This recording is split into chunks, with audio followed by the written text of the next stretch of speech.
Good morning from beautiful Brisbane, Australia. My name's Linda and I'm your trauma recovery coach. I just wanted to drop by because a question was asked which was really important, and it was posed according to a meme that I put up on my Facebook business page wall.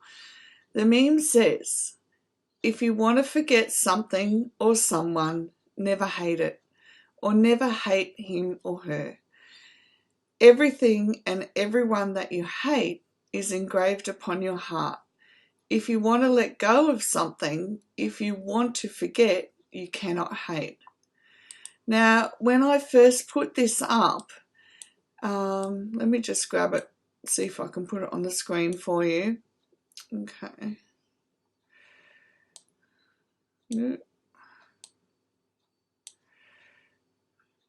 All right. I just wanted you to be able to read it so that you can get the idea of what was said, what's happening, etc., etc. So down the bottom here it says, if you want to let go of something, if you want to forget, you cannot hate. And so then the question becomes, how do I let go of, for example, the person who sexually abused my child? How do I not hate the person who hurt my child? And it's hard, but it's doable. Now I can only give you my experiences, and it's definitely something that we have to work through at a heart level. So I went through sexual abuse as a child, and I went through abandonment as a child. And what I came to understand over an extended period of time was that I am designed for love. Okay?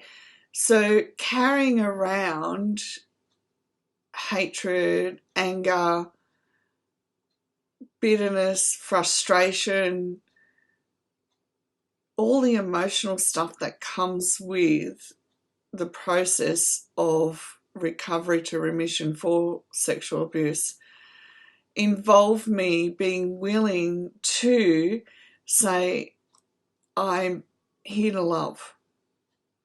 Now, how does that equate to being able to love my abuser? It's not logical, it's emotional. And I had to make a conscious choice that that person was in my life, they're part of my family, and that I choose to love them despite what they were doing or had done, sorry. And even though the wounds were massive, I knew that at some point in my life, I loved that person.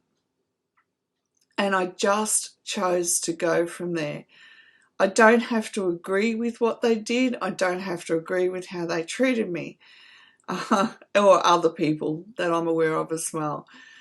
I don't have to condone it. I don't have to listen to anyone else's opinion of what I should do. And believe me, there are plenty of people with plenty of opinions about what I should or shouldn't have done or do at that time. And people always want us to take action. But part of this process is being willing to love that person from afar in my own heart, in order that I can heal, in order that, as they once said to me, you're the bigger person, in order that I can agree to disagree, in order that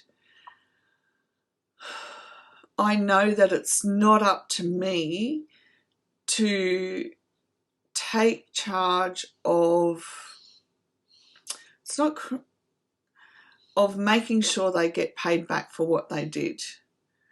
Yeah, Rachel said, what if you never loved them deep down?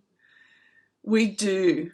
We're born to love. We have to be willing to go back to that space of, irrespective of what anyone does for me, I'm wired for love. So if I'm not prepared to love, then I'm going against my own internal wiring to be somebody who loves.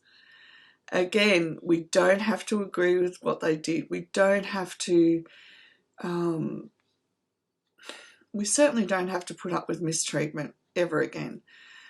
And so much more. But here's the other side of it. Here's a spiritual side to it. Now, don't lose the message in amongst what I'm going to describe to you.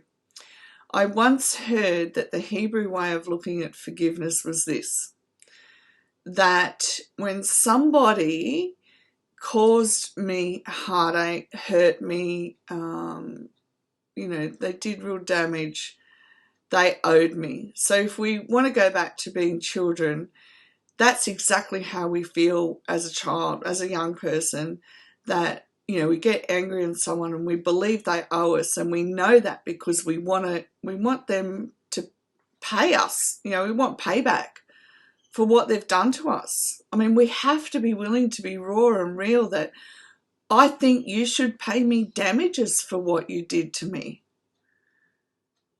And when we can be that raw and real, and I had to be about the people in my life that I felt that way, that they owed me because they took so much from me and from my life.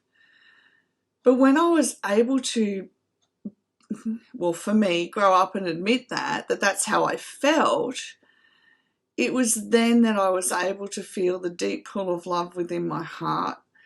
And the other side of what I learned was that debt that they owe us, it's not up to us to seek recovery for that debt. It's up to us to hand the debt over to God and say, it's in your hands, you deal with it.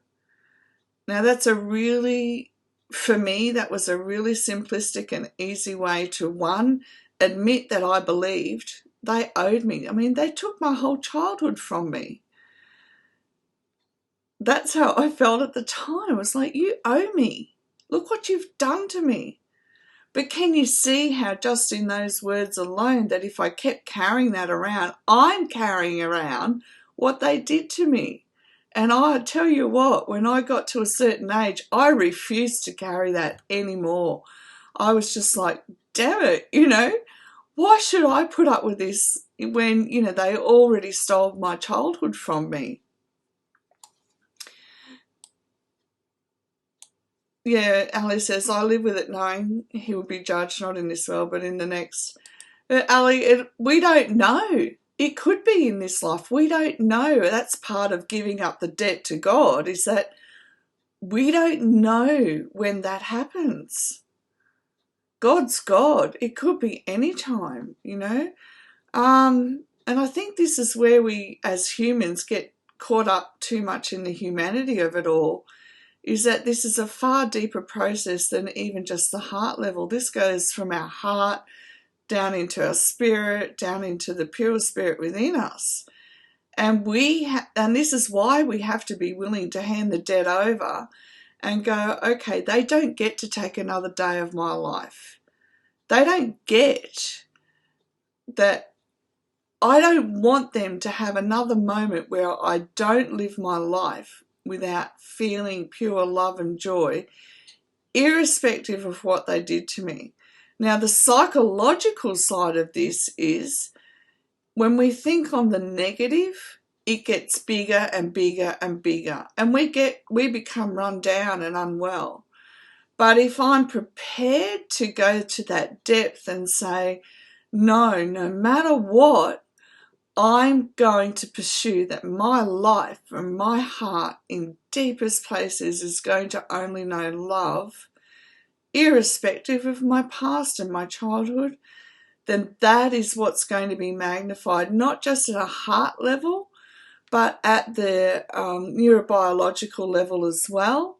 So the love center in our brain, and it's got this nice big long name, by the way, actually is like the fulcrum between the prefrontal cortex and the amygdala, the limbic system. And when we fill ourselves with that much love, we actually begin to have our brain coming back together and filling with love and things becoming more balanced in our life. as we fill ourselves with love, the blood flows through our entire system, and we begin to heal at a cellular level.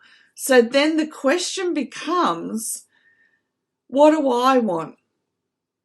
Do I want to live with these negative thoughts that I've got running around? And let's face it, we have 70,000 thoughts a day. All right? So do we want to live with those negative thoughts of the pain that they inflicted on us? Or do we want to hand the debt over to God, who can deal with it? And let's face it, it's a bigger thing than we could ever deal with, the impact that they've had on us. Sorry. And do I want to choose that from now on my thoughts and my feelings, when they veer off the path of love, I'm going to retrain them that I am safe to feel love? Because let's face it, when you've gone through childhood and you didn't know love, we have to retrain our entire system, our neurobiology, our central nervous system, to feel safe to feel love. But as we choose to not go down the road of, wanting retribution and all the negative stuff that we do think that we have to be real and raw and honest about, that this is how I feel, then we begin to make choices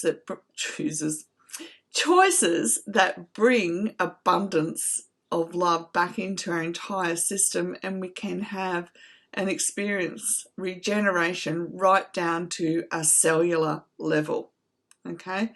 And that is scientific fact as well, that this is what happens.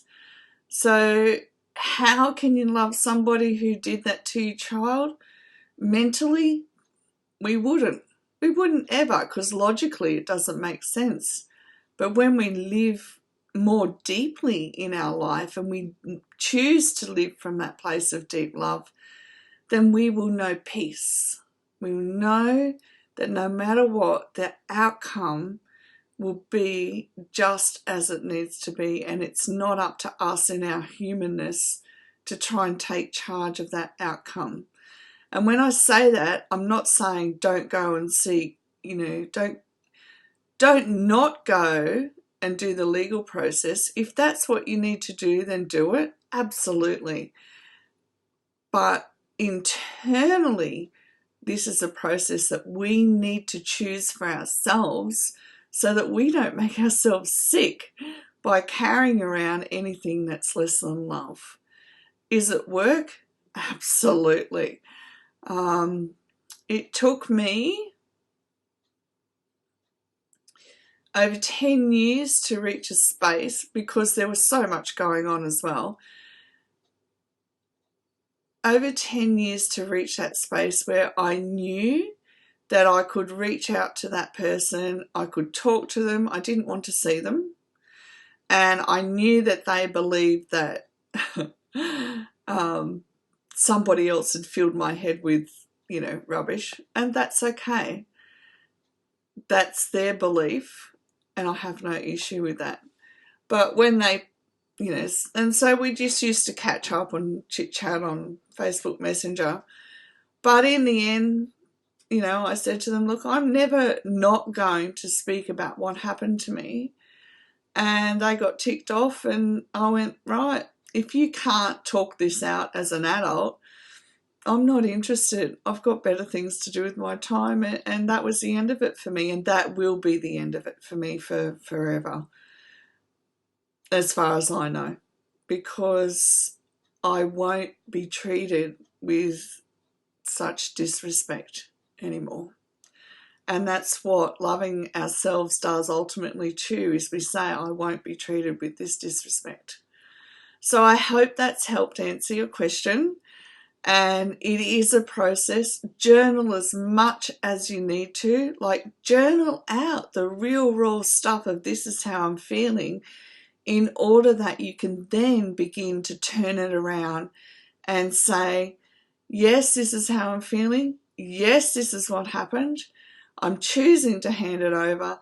And now I'm going to choose to fill the rest of my life with love, because you as in the abuser, you don't get to take away from me and my family the rest of our lives lived together in love. You don't get that ending. I get the ending for me and for my family.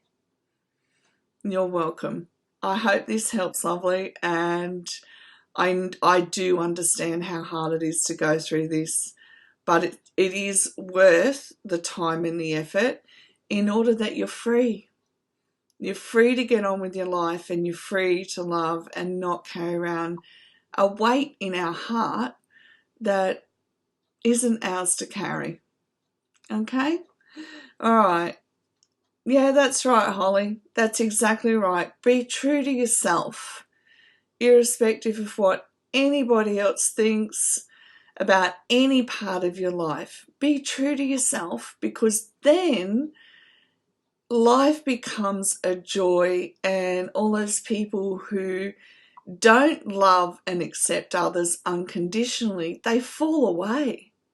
You know, they really do. We have more people in our life then that love and accept unconditionally no matter what.